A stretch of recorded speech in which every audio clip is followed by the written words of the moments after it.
दिखाते हैं। हॉलीवुड ने वैसा दिखाया, उनकी नकल करके बॉलीवुड ने भी वैसा दिखाना शुरू कर दिया। कोई पत्ते लपेटा हुआ व्यक्ति है, कोई असभ्य सा समाज है।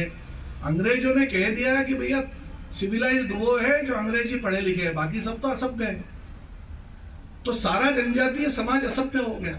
उन्होंने सब कालों को ही असभ्य कहा था, हम सबको ही कहा था, पर बाकी लोग तो उसमें से निकलते हुए दिखते हैं। लेकिन आज जनजातीय समाज के बारे में सोचते समय लोगों के दिमाग से ये बात जाती नहीं है। कभी कोई ये सोचता नहीं है कि वहां किस प्रकार की समाज चलाने की व्यवस्थाएं हैं, जिसको हम भारत कहते हैं सही में, जो बिना राजा के चल सकता है, बिना राज्य के चल सकता है। ऐसा भारत अगर देखना है, इस प्रकार की समाज व्यवस्थाएं आज भी देखना है, आज भी जो जीवित हैं, तो हमको जनजातीय समूह में देखने को मिल जाती है। लेकिन उनके बारे में लोगों की धारणाएं कैसी है? देखा कुछ नहीं, अंग्रेजों ने जो लिख दिया उस आधार पे हम बनाते चले जा रहे हैं। अभी भोपाल में आदिवासी संग्रहालय में हम बैठे थे, तो वहाँ रिसर्चर्स काफी हैं। एक बहुत पुराने रिसर्चर है, मित्र है, मैं नाम भी जानता हूँ पर नाम नहीं बताता। उनसे बात चली, उन्होंने कहा भील समाज में भगोरिया देखा कि नहीं आपने? मैंने कहा देखा है। अरे जबरदस्त त्योहार होता है। मैंने कहा बहुत अच्छा होता है। वो वहाँ क्या है कि वो कोई लड़का पान खा के किसी लड़की पे पान थूक देता है, तो लड़की को उसके साथ भागना पड़ता है, इसलिए भगोरिया है। मैंने कहा नहीं ऐसा तो नहीं होता। नहीं ऐसा ही होता है। मैं तो कितने बार वहीं गया हूं, मैंने तो कभी ऐसा देखा नहीं। नहीं बोले ऐसा ही होता है। अब इतने कहीं तो भी पढ़ लिया है, वो यही मान रहे हैं अभी तक। मेरे साथ एक भील समाज के कार्यकर्ता थे, वो पीजी थे, वही एमए पास था। मैंने कहा मिथुन जी बैठे, इनसे पूछ रहे थे खुद भील समाज के। तो उन्होंने उनकी तरफ देखा, तो उन्होंने कहा नहीं ऐसा हमारे तो होता नहीं है।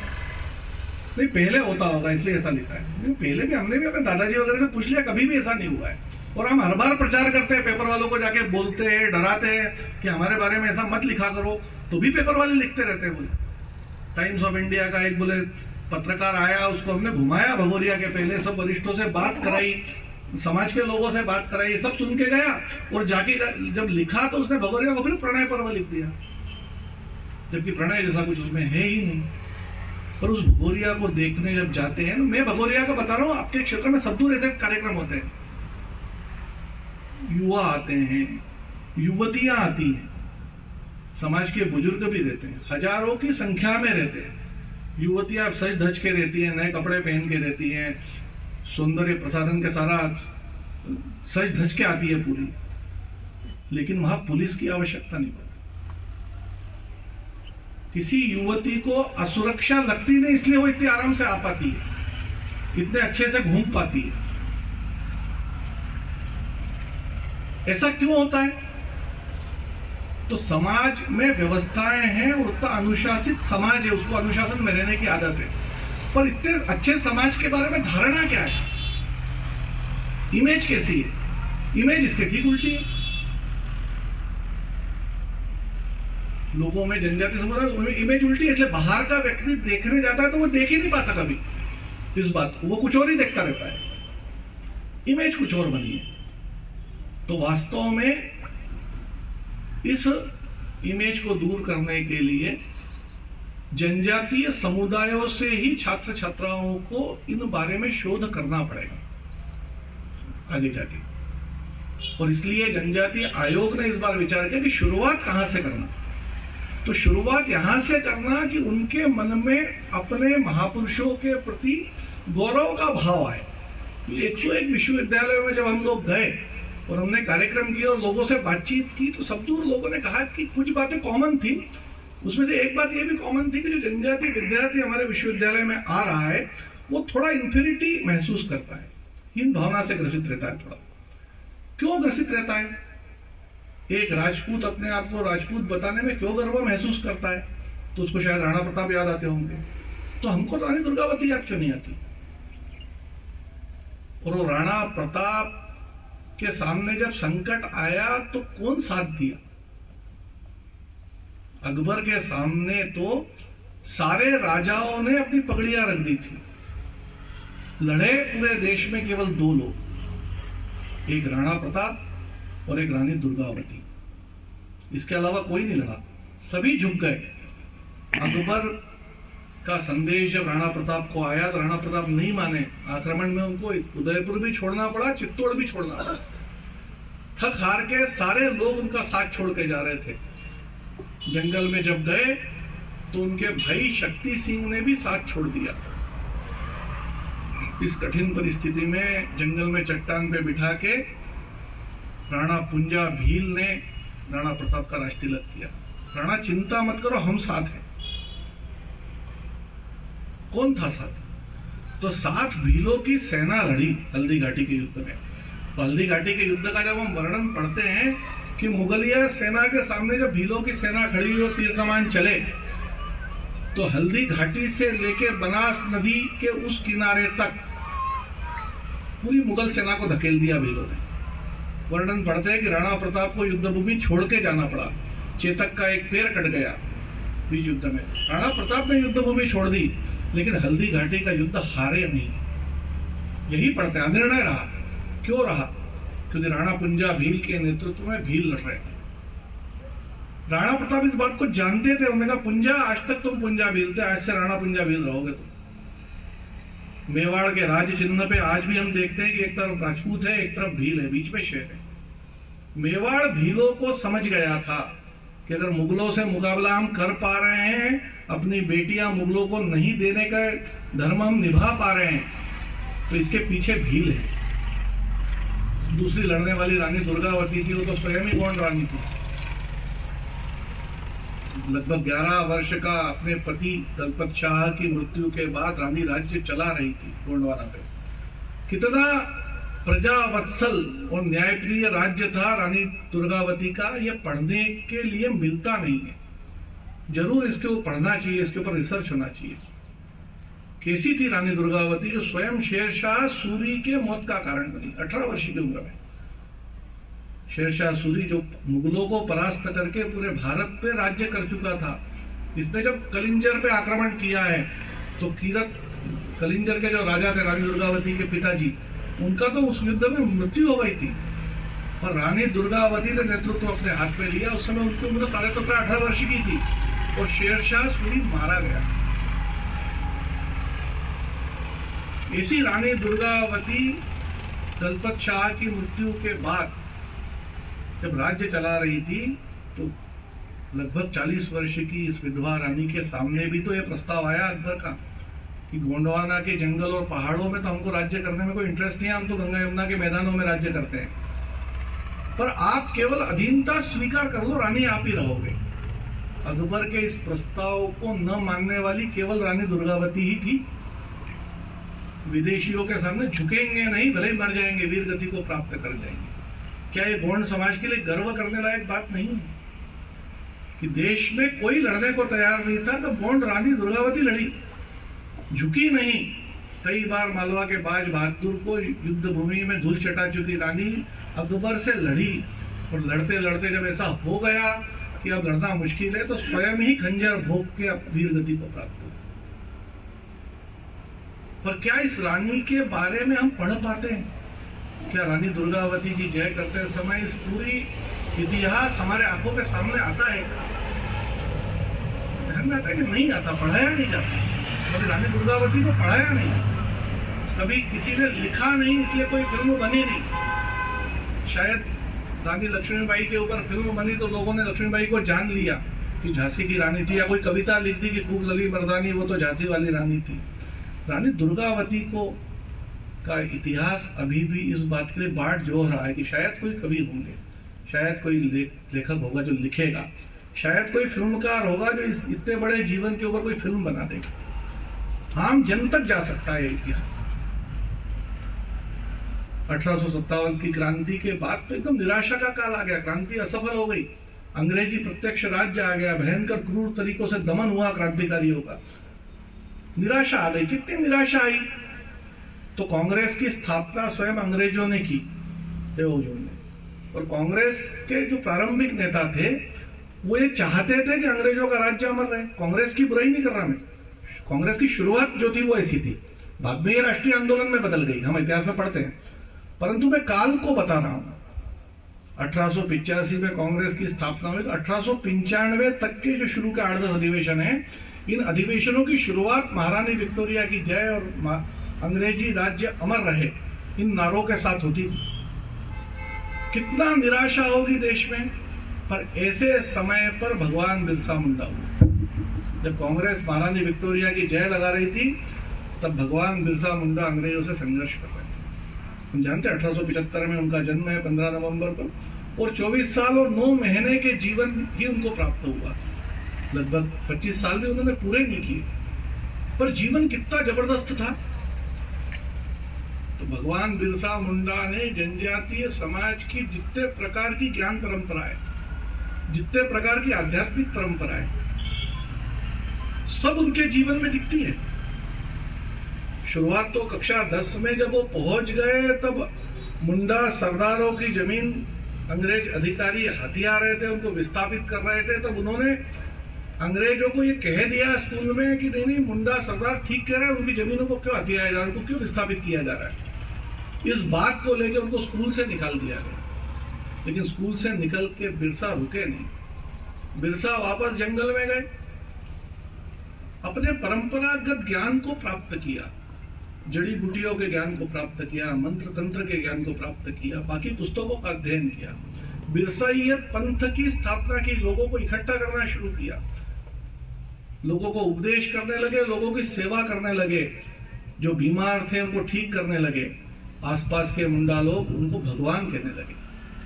आज तक हम संबोधन में भगवान बिरसा मुंडा कहते हैं, क्योंकि वहां आसपास के लोगों ने जब ये देखा तो भगवान का अवतार ही यही मानते थे। इसलिए भगवान बिरसा मुंडा के रूप में लोगों के सामने जब आए, और जब जरूरत पड़ी तो अंग्रेजों के खिलाफ प्रत्यक्ष क्रांति में खड़े हुए। डोंबारी पहाड़ के उस संघर्ष को जब हम याद करते हैं, तो बिरसा के साथ मुंडा समाज के बाकी लोग भी खड़े थे। बिरसा अकेले नहीं थे, सारे मुंडा समुदाय को लेकर अंग्रेजों के खिलाफ प्रत्यक्ष संघर्ष करने के लिए, क्रांति करने के लिए बिरसा मुंडा खड़े हुए। जैसे निराशा के वातावरण में भी जनजातीय समाज का यह प्रतिरोध रुका हुआ नहीं दिखता। उसी समय मानगढ़ में गोविंद गुरु ने भीलों में देशभक्ति का निर्माण किया। भक्ति से देशभक्ति कैसे जगाई जा सकती है। 1880 से काम करना शुरू किया और भीलों ने गीत बनाए और भजन गाए। भूरेटिया थारी नहीं मानी। हमारी प्रदर्शनी में एक पोस्टर लगा हुआ, उस पर लिखा हुआ है भूरेटिया थारी नहीं मानो। भीलों का गीत था। भूरेटिया मतलब भूरे रंग के अंग्रेज होते थे, तो उनको अंग्रेज नहीं बोलते थे, वो लोग भूरेटिया बोलते थे, लोकल भाषा में, भीली भाषा में वहां की। तो भूरेटिया थारी नहीं मानो, हम तुम्हारी नहीं मानेंगे, तुमको लगान नहीं देंगे, तुम्हारे जो है जागीरदार जमींदार राजा जो तुम्हारी मानते हैं, इनको भी हम लगान नहीं देंगे, इनकी कुछ नहीं मानने वाले हम। ये आंदोलन जब परवान चढ़ने लगा, तो अंग्रेजों ने इनको नियंत्रित करने के लिए गोविंद गुरु को गिरफ्तार करेंगे मानगढ़ की पहाड़ी पे। 1913 के आते आते मानगढ़ की पहाड़ी के ऊपर भीलों की टोलियां चढ़ना शुरू हुई। वो मानगढ़ की पहाड़ी आज भी जाते तो इतने सकरे रास्ते, उस समय तो क्या होंगे। वहां पर इकट्ठे पूर्णिमा के दिन इकट्ठा होना था, भीलों की टोलियां चल रही, साथ में अंग्रेज सेनाएं चढ़ रही थी। सभी को बोला जा रहा था कि आप इकट्ठे यहां मत हो। कई दिनों से प्रचार चल रहा था कि वहां इकट्ठे नहीं होना है, अन्यथा बंदूकें चलेंगी, गिरफ्तार कर लिए जाएंगे, मारे जाएंगे। लेकिन उसके बावजूद बाल वृद्ध महिलाएं सभी जा रहे थे, गीत गाते हुए जा रहे थे, भजन गाते हुए जा रहे थे। हजारों की संख्या में उस मानगढ़ की पहाड़ियों पे भीड़ इकट्ठे हुए। अंग्रेजों की सेनाएं भी साथ में गई। चारों तरफ पहाड़ों पे तोप लग रही थी, खच्चरों पे सैनिक बंदूकें ले लेके जा रहे थे। देखते हुए भी लोग गए, चारों तरफ से घेर लिया गया। वार्निंग दी गई, पहाड़ी खाली कर दी जाए, अन्यथा बंदूकें चलेंगी, हमला करने वाले, गोविंद गुरु को हमारे सुपुर्द किया जाए। लोग माने नहीं, बंदूकें चली, तोप चली। अंग्रेजी रिकॉर्ड के अनुसार 1750 लोग मारे गए, लेकिन लोग पीछे नहीं गए। शायद जलियांवाला बाग से बड़ा हत्याकांड था। 1913 में हुआ, तो जलियांवाला बाग के भी 5-6 साल पहले हुआ है, परंतु इतिहास की पुस्तकों में कभी हमको ये पढ़ने को नहीं मिलता। रिकॉर्ड में दर्ज है, अंग्रेजों के आर्काइव में दर्ज है।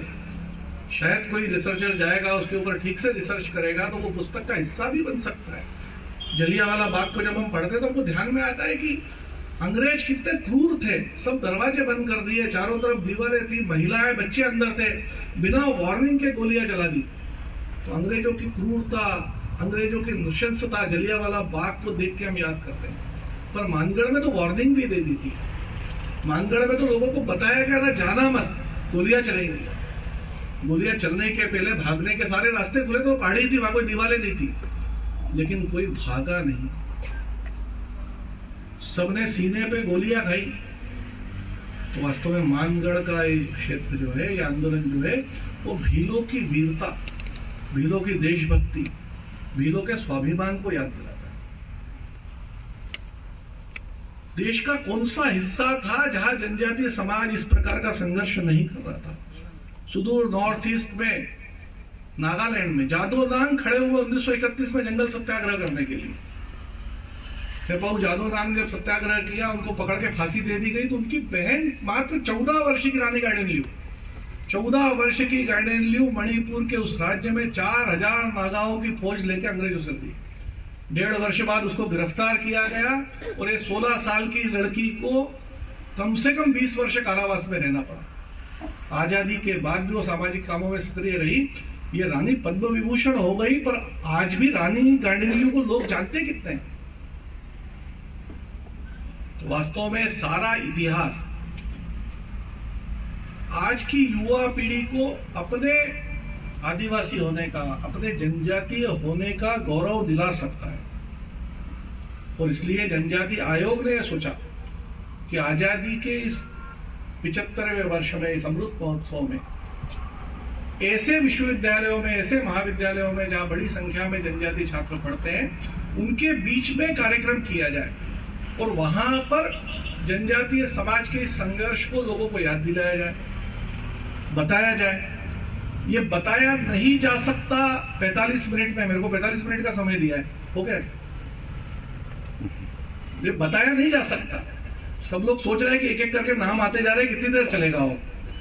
ये बताया नहीं जा सकता, इसलिए प्रदर्शनी लगी। कोई वक्ता कितना बताएगा? 5-6 लोगों के बारे में बता पाएगा। इसलिए 50 महापुरुषों की प्रदर्शनी लगाई गई है। उसको आप जरूर देखें, ये संघर्ष कितना बड़ा था। और केवल इसको देखने से काम नहीं चलेगा, अपने आसपास के इतिहास पे शोध करते हुए इन महापुरुषों को ढूंढ निकाले, उनके बारे में लिखें, 4-6 लाइनें लिखें। हमारे आसपास भी ये संघर्ष हुआ होगा, निश्चित रूप से कोई जनजाति महापुरुष हमारे आसपास भी हुआ होगा जिसने संघर्ष किया होगा। लोग उसको नहीं जानते, और उसको ढूंढ निकालने का काम किसका है? तो यह हमारा ही है, हमारे विश्वविद्यालयों का ही है। जनजातीय विषयों पर ठीक से शोध करें। कॉलेज में नहीं कर सकते, आगे जाके होगा, यूनिवर्सिटी में होता है, पर शोध की वृत्ति निर्माण हो आज के जनजातीय समाज के युवाओं में कि हमें हमारे समाज के सामाजिक विषयों पे शोध करना है। अंग्रेजों ने बोल दिया असभ्य है, इसलिए दृष्टि वैसी बन गई है, उस पर कौन शोध करेगा? पर हम तो जानते हैं हमारी परंपराओं को, हम जानते हैं हमारी न्याय व्यवस्था को। आज भी कई जनजाति समुदायों में मैंने देखा है अपनी आंखों से कि एक दिन में व्यक्ति को न्याय मिलता है, किसी भी प्रकार की परेशानी हो, और न्याय मिलने के बाद झगड़ा भी खत्म हो जाता है। ये दूसरी विशेषता है। 2 गांवों का झगड़ा है, पंचायत बैठी, समझाया, बातचीत हुई, दंड तय हुआ, न्याय मिल गया, और न्याय मिलने के बाद इन दोनों गांवों का झगड़ा भी था, पता नहीं चलता, पूरा खत्म हो जाता है। संसार में क्या ऐसी कोई न्याय व्यवस्था है? हमारे कोर्ट किसी भी न्याय में झगड़ा खत्म नहीं कर पाते। लोअर कोर्ट से चलते चलते सुप्रीम कोर्ट तक पहुंच जाता है, झगड़ा तो खत्म ही नहीं होता कभी। लोगों की जिंदगियां निकल जाती है, न्याय नहीं मिलता। पर भारत में भारतीय न्याय व्यवस्था अगर कहीं देखना है तो आज भी हम भीलों में देख सकते हैं, गोंडों में देख सकते हैं, संथालों में देख सकते हैं। पर इसके ऊपर कोई उस दृष्टि से देखेगा तो सोचेगा, लिखेगा। तो वास्तव में ये सब करने की आवश्यकता है। ये शुरुआत है अपने नायकों को याद करके अपने इतिहास के ऊपर गर्व करना है। एक भगवान बिरसा मुंडा तो है ही, पर भगवान बिरसा मुंडा के अलावा हजारों नायक ऐसे हुए हैं जिन्होंने ये सब काम किया है, और उसके कारण हम आज सुरक्षित हैं। तो ये सब लोगों के सामने लाना, उनको याद करना, उसके ऊपर गर्व करना, ये बात है। उसी के साथ में इस काम को शुरुआत के रूप में लेना चाहिए। इतना बड़ा ट्राइबल रिसर्च इंस्टीट्यूट यहाँ खड़ा हुआ है, रिसर्च तो करना पड़ेगा ना, केवल इंस्टीट्यूट खड़ा होने से क्या होगा? तो ट्राइबल विषयों पर रिसर्च हो। इसलिए यूनिवर्सिटी के कार्यक्रम के पश्चात देश भर के 250 प्राध्यापकों को हमने दिल्ली में बुलाया, जिन्होंने यूनिवर्सिटी के इन कार्यक्रमों में हिस्सा लिया था और 2 दिन की ट्राइबल रिसर्च के ऊपर कार्यशाला की कि रिसर्च करना कैसा है, अभी तक क्या क्या गलतियां हुई है। तो जनजातीय समाज के 3 मुद्दों पर रिसर्च होने की आवश्यकता है। एक तो उनकी अस्मिता, एक उनका अस्तित्व और एक जनजातीय क्षेत्रों का विकास। इन 3 मुद्दों पर गहन रीति से शोध होने की देश में आवश्यकता है। और जब इस पूरे कार्यक्रम को विज्ञान भवन में हम कर रहे थे तो राष्ट्रपति के पास भी हम लोग गए कि ट्राइबल समाज के लोग आए, आप भी थोड़े समय के लिए आइए। राष्ट्रपति ने पूछा कौन आए हैं, क्या आए हैं। जब उनको बताया 101 विश्वविद्यालयों में कार्यक्रम हुए हैं, इस प्रकार के लोग इकट्ठे हुए हैं, ऐसा ऐसा कार्यक्रम करके आए, तो उन्होंने कहा नहीं मैं तो नहीं आऊंगी। क्यों नहीं आऊंगी, तो पूछ नहीं सकते थे, राष्ट्रपति थे। हाँ मैं दूसरी सांस में उन्होंने बोला मैं नहीं आऊंगी, अगर ऐसे लोग आ रहे हैं तो उन सबको लेके आप राष्ट्रपति भवन में आइए और 1 घंटे के लिए मत आइए, 5-6 घंटे के लिए आइए। पूरा राष्ट्रपति भवन सबको घुमाइए, भोजन भी यही कराएंगे सबको। अगर इतने जनजातीय प्राध्यापक पहली बार बोले ऐसा कोई कार्यक्रम हो रहा है तो आप सबको लेकर राष्ट्रपति भवन आइए। 700 लोग राष्ट्रपति भवन में गए। सबके मन में था पता नहीं कितनी चेकिंग होगी, आधार कार्ड फलाना ढिमका क्या क्या करके गए थे, पर राष्ट्रपति भवन में किसी की चेकिंग भी नहीं हुई। देश बदल रहा है। अब जनजातीय समाज के लोग राष्ट्रपति की कुर्सी तक पहुंचे, केवल इतना नहीं है, लोगों का थोड़ा बहुत दृष्टिकोण बदला है, पर बात करने पे ध्यान अदा करेगा कौन। इसलिए जनजातीय समाज के युवाओं को ही आगे आना पड़ेगा और एक्टिविज्म की जगह वास्तव में एक्टिविटी की तरफ जाना पड़ेगा। कुछ काम ऐसे करने पड़ेंगे जिससे इन सब बातों को हम कॉलेजों से शुरू करके विश्वविद्यालयों तक पहुंचा सके। जो रिसर्च सेंटर बने, सोशल रिसर्च सेंटर जो बने, वहां पर सोशल वर्क यानी इतिहास, जनजातीय समाज की स्पिरिचुअलिटी, आध्यात्मिकता और जनजातीय समाज का विकास, इन तीनों बातों के ऊपर गहन शोध होने की आवश्यकता है। उस सब में हम आगे बढ़े। बोलने के लिए बहुत कुछ है, मुझे पता है मेरा समय पूरा हो चुका है, तो इसलिए इतनी बात करते हुए आपने उसके बाद भी ध्यानपूर्वक सुना। गर्मी लग रही है, थोड़ी बहुत हलचल हो रही है, लेकिन उसके बाद भी आप सब लोग ध्यानपूर्वक सुन रहे हैं। कोई उठ के एक भी आदमी गया नहीं। ये देख के मुझे भी किन्नौर में आके बहुत अच्छा लगा, इसलिए आप सबका धन्यवाद करते हुए